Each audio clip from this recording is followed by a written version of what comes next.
Assalamualaikum warahmatullahi wabarakatuh, kawan-kawanku dimanapun Anda berada. Berjumpa kembali bersama saya di Anis Fauzi Channel. Hari ini saya akan lanjutkan kembali untuk membedah 10 soal ya, siap hadapi TPS penalaran P3K tahun 2021 ya. Sebelum saya lanjutkan, jangan lupa untuk subscribe channel ini karena subscribe itu gratis ya. Dan yang saya bagikan ini juga video-video gratis, dan saya niatkan video ini semoga bisa bermanfaat ya, menjadi sesuatu yang bermanfaat buat kita semuanya. Gitu, teman-teman mendapatkan insight, mendapatkan wawasan baru tentang TPS penalaran, dan saya juga senang karena saya bisa membuat karya yang bisa bermanfaat buat teman-teman semuanya. Oke, saya juga ucapkan selamat menjalankan ibadah puasa bagi teman-teman yang menjalankannya. Semoga senantiasa diberikan kesehatan, kekuatan, dan bisa menjalankan amalan-amalan di bulan puasa ini dengan sebaik-baiknya. Amin ya robbal alamin. Langsung saja saya akan lanjutkan teman-teman. Jadi di sini siap hadapi TPS penalaran P3K tahun 2021. Nah, di sini nanti ada 10 soal TPS ya, tes bakat skolastik penalaran. Jadi memang sering saya sampaikan bahwa TPS ini adalah tes yang menguji tentang penalaran kita ya, tentang logika kita. Yang walaupun ya tanpa harus kita diajari pun melihat video ini, sebenarnya teman-teman juga bisa mengerjakan ya. Hanya saja mungkin ya membutuhkan waktu yang lebih banyak begitu ya. Membutuhkan waktu yang lebih banyak sehingga waktu pengerjaannya menjadi tidak optimal ya. Soal belum selesai, waktu sudah habis. Maka teman-teman dengan menyimak video ini, teman-teman akan banyak berlatih ya, banyak berlatih latihan-latihan soal ya. Dan kuncinya satu ya, sering saya sampaikan juga bahwa jangan pernah menghafal cara mengerjakannya, tetapi apalagi menghafal jawabannya ya. Cukup kita gunakan ini sebagai drill saja, sebagai latihan saja, tanpa kita menghafal cara mengerjakannya, ataupun bahkan ya jangan menghafal jawabannya. Itu sangat-sangat tidak efektif. Jadi cukup kita konsentrasi penuh untuk mengerjakan soal-soal yang ada. Baik, langsung saja saya akan coba membahas latihan soal ini dari nomor 1 ya. Di sini ada deret angka ya, ada deret angka. Ada 1, 1 dan seterusnya seperti itu. Kalau kita melihat ya, kalau kita cermati, ternyata ini ada satu pola keteraturan ya. 1, 2, 4. Nah, ini adalah sebuah loncat. Berarti nanti otomatis di sini adalah berapa kan begitu. Nah, kemudian kita lihat pola yang kedua. Ini ada 1, 1, 1 ya, 1. Ini berarti hanya sebagai jeda. Di sini adalah 1. Nah, sekarang ini adalah 1 ke 2, 2 ke 4. Berarti 1 ke 2 ini dikali 2, 2 ke 4 juga dikali 2. Berarti otomatis nanti sini juga dikali 2. Berarti 4 dikali 2 adalah 8 ya. 8 ya. Sekali lagi ini jawabannya adalah 8. Jangan menghafal cara mengerjakan, apalagi cara menghafal jawabannya itu jangan ya. Cukup kita konsentrasi, kita lihat gitu. Kita konsentrasi penuh, kita coba selesaikan dengan sebaik-baiknya. Kita lanjutkan nomor 2. Di sini ada 9, 9, 7, 4 ya. Kita coba cermati. Dari 9 ke 9 ini ada bisa dikali 1 ini ya. Dikali 1. Kemudian 9 ke 7 ini min 2. Ya gitu kan. 7 ke 4 ini selisihnya 3. Berarti ini min 3 lagi. Kemudian 4 ke 16 ini adalah otomatis dikali 4 ya. Ada 1, 2, 3, 4. Nah, kemudian ini adalah 16 ke 11 ini min 5. Kemudian 11 ke 5 ini min 6 ya. Kalau kita amati ternyata adalah polanya kali min min kali min min berurutan ya. 1, 2, 3, 4, 5, 6 kan berurutan. Karena ini minnya sudah 2 kali, berarti maka di sini adalah giliran kali. Nah, setelah 6 adalah 7. Kalinya selalu positif. Berarti 7 dikali 5 adalah 35 ya. Ya, jawabannya adalah A. Oke, nomor 3. Nah, kalau seperti ini 2, 3, 4 ya, kemudian 6, 6, 9. Nah, ini berarti polanya tidak berurutan, berarti ada loncatnya. Kalau kita coba lihat ya, dari 2 ke 3 ini berapa? Ini min 1, ini plus 1, ini min 1, ini plus 1 juga ya, plus 1. Kemudian 4 ke 6 ini plus 2, ini 6. Oh tidak ya, ini berarti ada 2 pola ini ya teman-teman. Nah jadi seperti ini. Jadi pun saya juga tidak menghafalkan rumus ya, terlihat ya. Kita coba analisa ini dari 3 ke 6, 6 ke 9, 9 ke 12 ya. Berarti nanti ini adalah bilangan loncat 3. Berarti ada 2 pola ya. Loncat 3. Kemudian kalau 2 ke 4, 4 ke 6 ya kan, 6 ke 8 berarti 8 ke 10. Ini berarti loncat 2. Berarti ini adalah 10 ya. Nah, saya sendiri juga tidak menghafalkan jawabannya ya, cara mengerjakannya pun juga tidak ya, jadi kita konsentrasi ya. Oke, nomor 3 jawabannya seperti itu, ada 2 pola, bilangan loncat 2 dan bilangan loncat 3. Semoga paham. Nah jadi soal TPS yang mengukur tentang penalaran itu ada deret angka, kemudian ada figural ya. Sebenarnya figural juga sudah sering saya bahas ya, cuman bagi teman-teman yang mungkin baru bergabung dengan channel ini, coba kita simak ya, dan teman-teman yang sudah paham mungkin biar lebih paham. Dan soal ini belum muncul di video saya ya, ini baru, jadi setiap video kita usahakan beda ya, dengan materi yang sama tapi isinya beda. Ini ada pola gambar, ini berarti adalah pola gambar. Dalam hal ini adalah melanjutkan ya, melanjutkan pola gambar. Ini ada gambar ke-1, gambar kedua, gambar ketiga, gambar keempat. Nah kita disuruh menentukan pola gambar keempat dari informasi gambar 1, 2, dan 3. Dari gambar 1 ke gambar 2 itu terjadi penambahan sebuah lingkaran nih ya. Ya kita kasih bagian A, ini kita kasih bagian B ya, ini B. Nah kemudian pada gambar ketiga si A ini geser ke sini teman-teman, berarti geser ke sini ya, guys, diputar 90 derajat ke kiri ya. Nah kemudian pada dari 2 ke 3 ya, ternyata si A pindah ke sini ya, B nya selalu tetap, kemudian di sini ada muncul ya, ada muncul unsur C di sini yang merupakan dari 1 berubah menjadi 3/4, berarti dikurangi 1/4. Berarti kemungkinannya nanti pada pola keempat ya, bagian B nya ini masih sama, kemudian bagian A nya ini nanti berputar ke sini ya, ada lingkarannya di sini gitu kan. Kemudian yang ini juga kemungkinan bergeser yang itu ya, 3/4 nya. Nah cari yang polanya seperti ini. Jadi langsung saja kita eliminasi, yang A ini salah, yang D salah ya. Berarti kemungkinannya kan yang memenuhi kan ini sama ini ya, B atau C ya, B atau C. Nah tapi B atau C ini D salah ya. Kenapa? Karena harusnya yang di sini ini adalah 3/4 ya, harusnya 3/4 lingkaran. Nah berarti jawabannya itu adalah B. Jawabannya itu adalah B ya teman-teman, ini adalah B. Yes. Kenapa? Berarti ini kan dari 3/4 berubah menjadi setengah ya, dari 3/4 berubah menjadi setengah. Oke, semoga paham. Jawabannya adalah B. Sekarang nomor 5 dan 6. Nomor 5 ini adalah melanjutkan pola gambar ya. Kemudian yang nomor 6, ini nomor 6, ini nomor 5 ya. Nomor 5, nomor 6. Nomor 6. Nomor 6 ini adalah analogi. Analogi ya.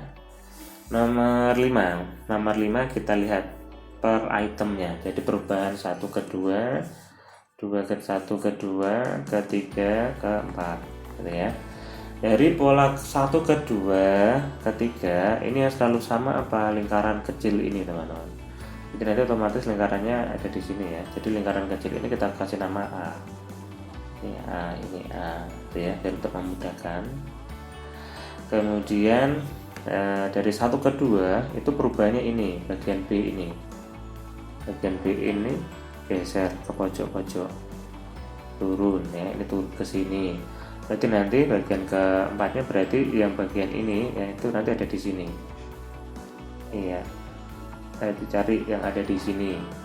Cari yang ada lingkaran di pojok yang kemudian ada ininya di pojok ya, di pojok sini. Kiri bawah. Berarti jawabannya itu antara B atau C atau D atau E kan gitu ya. Berarti jawaban A salah. Oke ya, kita sudah menganalisa bagian kedua. Sekarang bagian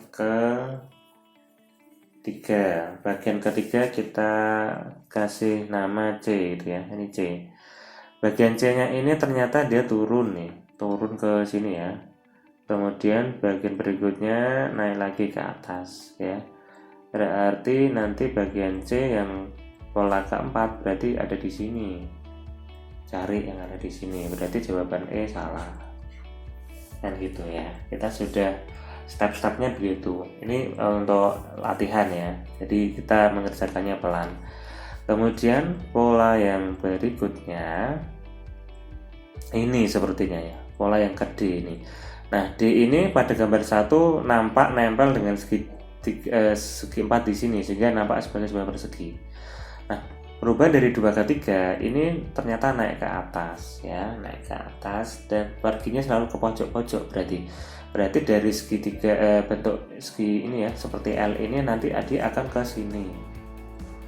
Dia akan ke sini karena dia berwarna hitam maka akan menutup. Nah, berarti cari yang apa? Cari yang ada di pojok atas kanan atas yang ada bentuk seperti L. Berarti jawabannya adalah B salah ya, B salah. Jadi kemungkinannya antara C atau D. Nah, padahal yang lingkaran ini kok dia di sini, berarti benar apa salah? Salah nggih. Berarti harusnya di sini. Ya, di sini cuma tidak terlihat. Berarti opsi yang paling mendekati tepat adalah yang D. Gitu ya. Semoga paham ya. Oke. Nomor 6. Nomor 6 ini jujur sudah pernah saya bahas ya. Ini di analogi gambar ya. Cari nanti di channel saya yang membahas tentang analogi gambar. Kalau yang nomor 5 sepertinya belum. Nomor 6 nomor 6 sudah, nomor 5 belum. Nomor 6 saya masih ingat itu sepertinya sudah pernah. Jadi nomor 6 perubahan dari gambar 1 ke 2. Ini kan analogi ceritanya ya. Kemudian ini dari 3 ke 4. Dari 1 ke 2 ini ternyata adalah pencerminan kan. Di gambar ini dicerminkan terhadap sini, ini dicerminkan menjadi ini. Kemudian muncul satu gambar di sini berwarna putih kan gitu ya. Nah, berarti dari sini semuanya ini kan ada gambar ke 3 dan 4 ya. Ini ada segitiga, nanti dicerminkan berarti jadinya begini. Cari yang ada gambarnya seperti ini. Jadi opsi A salah teman-teman ya. Opsi C salah ya. Opsi E salah. Kita sudah bisa mengeliminasi 3. Berarti tinggal B atau D kan gitu ya. Ternyata ya kalau dicerminkan itu adalah pencerminan utuh, tidak ada perubahan warna. Berarti tadi pilihannya tinggal B atau D. Berarti jawaban yang tepat adalah D ya. Jadi yang B salah. Kenapa? Karena ini hitam. Ini hitam salah. Kenapa? Karena bendanya putih. Berarti cerminnya putih, cuman muncul lagi ada sebuah segi 4 ini berwarna hitam. Kebalikan daripada ini. Berarti jawaban yang tepat adalah D ya. Gitu ya, semoga paham. Nah, sekarang nomor 7. Ini penarikan kesimpulan ya. Jika merasa bingung maka harus berdiri. Berarti misalkan bingung itu P, kemudian berdiri itu Q ya. Jika berdiri kan tadi Q ya, ini kan berdiri itu Q. Q maka perlu mengangkat tangan berarti R. Ini sesuatu premis yang baru. P maka Q, kemudian premis yang berikutnya adalah Q maka R. Jelas ini silogisme ya, kesimpulannya adalah P maka R. Jadi ini seolah-olah hilang. Sehingga P maka R. Jadi P itu adalah jika merasa bingung maka mengangkat tangan. Cari yang itu. Jadi jika merasa bingung maka mengangkat tangan. Sebagian yang berdiri merasa bingung. Salah nih. Semua yang mengangkat tangan tidak berdiri. Nah, itu juga tidak ya. Semua yang merasa bingung mengangkat tangan ya. Semua yang merasa bingung maka mengangkat tangan ya. Berarti kemungkinannya adalah C ini ya. Cuman kita lihat dulu. Semua yang mengangkat tangan ya tentu bingung. Nah, ini kebalik ya. Ini kebalik. Kenapa? Karena P maka R ya itu tidak sama dengan R maka P. Nah, ini tidak ya, tidak. Berarti jawaban D salah. Kemudian sebagian yang merasa bingung mengangkat tangan. Ya tidak ya. Karena berarti ini setiap, bukan sebagian yang merasa bingung mengangkat tangan ya. Karena ini jika maka dari kiri ke kanan, berarti semua yang merasa bingung mengangkat tangan ya. Berarti jawabannya adalah C. Ya. Oke, semoga paham. Nomor 8. Sebagian pegawai pegawai negeri ya, bukan guru. Berarti pegawai negeri bukan guru ya, bukan G ya, kan gitu ya. Semua peserta seminar, kita misalkan S gitu ya, itu adalah guru. Nah, berarti ini kan semua peserta seminar adalah guru. Berarti ini ya, ini hilang. Saya sudah membahas ini di buku saya ya. Kalau teman-teman tertarik ya, kupas tentang silogisme, cari atau beli di buku saya, namanya Psikomat ya. Psikomat saya sudah membahas banyak itu. Teman-teman bisa cari di internet atau nanti saya kasih link downloadnya, kasih link untuk membelinya ya. Itu di link deskripsi ya, di bagian deskripsi teman-teman. Nanti saya akan kasih linknya untuk membahas ini ya. Oke, kalau ada seperti ini maka ini seolah-olah hilang ya, seolah-olah hilang. Berarti kesimpulannya adalah P maka S. Salah satunya ada negatifnya. Karena ini negatif berarti salah satu ada negatif. Kita cari ya.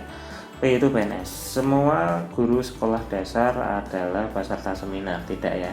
Jadi semua unsur gurunya sudah hilang. Ya, seolah-olah sudah hilang. Semua pegawai negeri bukan peserta seminar.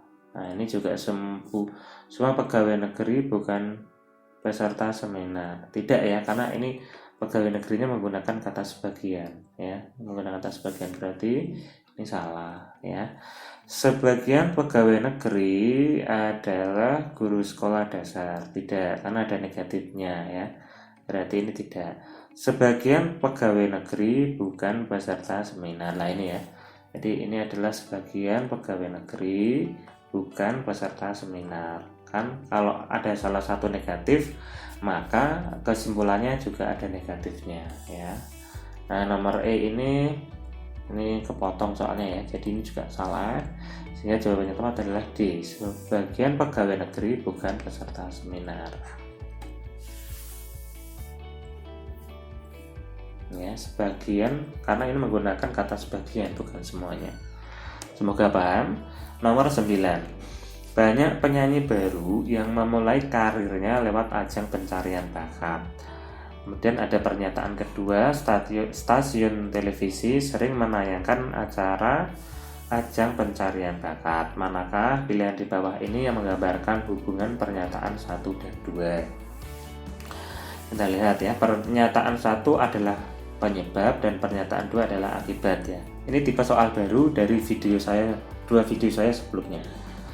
Pernyataan 1 penyebab dan pernyataan 2 adalah akibat. Kita lihat ya, apakah 1 itu penyebab, apakah 2 akibat. Biasanya cara saya itu menambahkan kata karena dan maka gitu ya. Maka itu sebagai akibat, karena itu sebagai sebab. Kita coba cek nih. Karena banyak penyanyi baru yang memulai karirnya lewat ajang pencarian bakat, maka stasiun televisi sering menayangkan ajang pencarian bakat. Apakah nyambung enggak? Belum ya sepertinya ya. Nah, kita nomor 2 penyebab kemudian akibat. Berarti yang 1 akibat ya.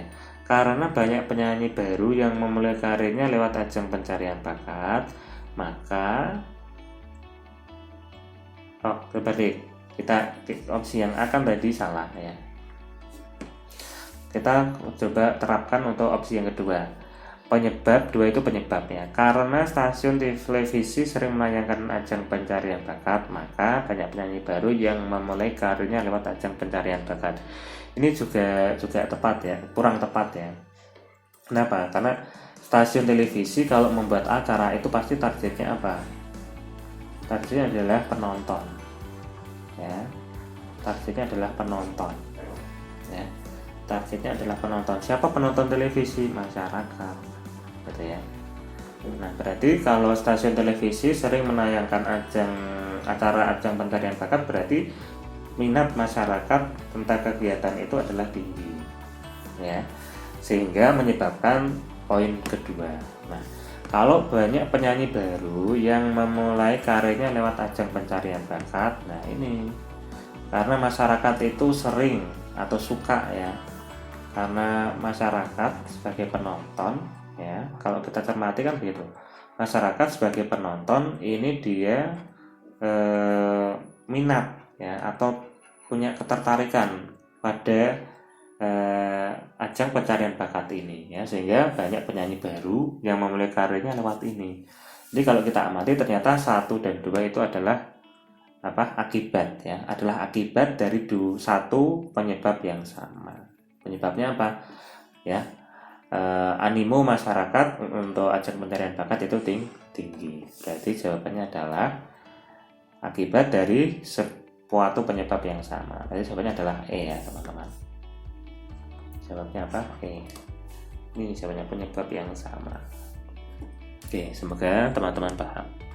Nomor 10, nomor terakhir daripada tes bakat skolastik penalaran yang saya bagikan kali ini. Angka kematian ibu akibat kehamilan usia muda masih tergolong tinggi ya. Akhirnya itu kan pemerintah mengkaji ulang peraturan perundangan yang mengatur batasan minimal usia menikah. Manakah pilihan di bawah ini menggambarkan hubungan pernyataan 1 dan 2? Ya, kira-kira bagaimana? Angka kematian ibu akibat kehamilan usia muda masih tergolong tinggi. Ini kan sebuah penyebab ya. Masih tinggi. Akibatnya gitu kan ya. Oleh karena itu ya, pemerintah mengkaji ulang peraturan perundangan yang mengatur batasan minimal usia menikah. Berarti nomor 1 itu adalah sebab. Ya, sebab. Kemudian akibatnya pemerintah mengkaji ulang. Ini loh, mengkaji ulang itu berarti ini sudah terlaksana. Ini berarti sudah terlaksana kan, tapi sudah ada peraturan sebelumnya tetapi dikaji ulang. Penyebabnya apa? Karena angka kematian ibu akibat hamil usia muda masih tergolong tinggi. Jadi cukup jelas. Jadi nomor 1 adalah penyebab, nomor 2 adalah akibat. Ya, nomor 2 itu penyebab dari kasus ini. Kemudian nomor 2 itu adalah akibatnya pemerintah, atau oleh sebab itu pemerintah mengkaji ulang. Berarti nomor 1 adalah penyebab, nomor 2 adalah akibat gitu ya. Iya, karena konteksnya seperti ini ya, mengkaji ulang itu berarti sudah pernah ada peraturannya. Karena ada penyebab kematian itu tinggi, maka dikaji ulang kan begitu ya, teman-teman. Oke, semoga paham ya, teman-teman. Ini sudah selesai. Terima kasih sudah mengikuti video ini dari awal sampai akhir. Jangan lupa like, comment, dan share video ini. Semoga semakin bermanfaat lagi buat semuanya ya. Buat semuanya. Saya akhiri ya, sehat selalu, tetap semangat walaupun puasa, tetap semangat belajar. Semoga ada manfaatnya. Tugas kita adalah belajar dengan sebaik-baiknya, dan semoga Tuhan Allah Subhanahu wa taala memberikan hasil yang terbaik pula.